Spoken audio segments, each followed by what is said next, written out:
អ្នកកំពុងពិបាកចូលរៀនក្នុង PLP មែនទេវីដេអូនេះអាចជួយអ្នកបាន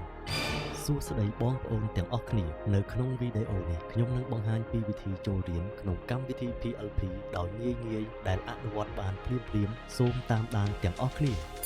ដំបូងសូមចូលទៅកាន់កម្មវិធី Google Chrome បន្ទាប់មកសរសេរពាក្យ PLP បន្ទាប់មកទៀតសូមចុចលើពាក្យដែលបង្ហាញនៅផ្នែកខាងក្រោមក្រោយមកចុចលើពាក្យថ្នាលបឋម PLP Editech ត្រង់ចំណុចនេះសូមជ្រើសរើសចុចលើពាក្យអនុវិស័យការអប់រំបឋមសិក្សាបន្ទាប់មកចុចលើថ្នាលសិស្សហើយជ្រើសរើសចុចលើថ្នាលបឋមថ្មីបន្តទៅទៀតសូមវាយបញ្ចូលឈ្មោះអ្នកប្រើប្រាស់និងលេខសម្ងាត់ក្រោយមកសូមចុចលើពាក្យចូលគណនី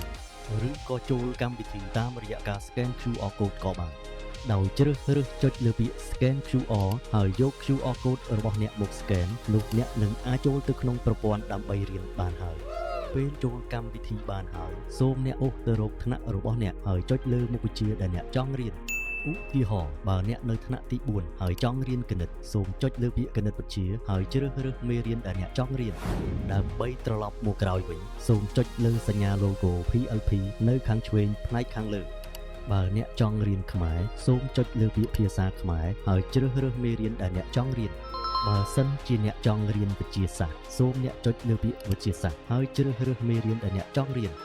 តែបើអ្នកចង់រៀនលើមុខវិជ្ជាសិក្សាសង្គមវិញសូមចុចលើពាក្យសិក្សាសង្គមហើយជ្រើសរើសចុចលើមេរៀនដែលអ្នកចង់រៀននេះគឺជាជំហានងាយៗក្នុងការចូលទៅរៀនក្នុងកម្មវិធី PLP សង្ឃឹមថាវីដេអូនេះអាចជួយអ្នកបានបើអ្នកយល់ថាវីដេអូនេះមានប្រយោជន៍សូមកុំភ្លេចចុច Like Share និង Subscribe ផងដើម្បីទទួលបានវីដេអូថ្មីៗបន្តទៀតសូមអរគុណសម្រាប់ការទស្សនាវីដេអូជួបគ្នានៅវីដេអូក្រោយៗទៀត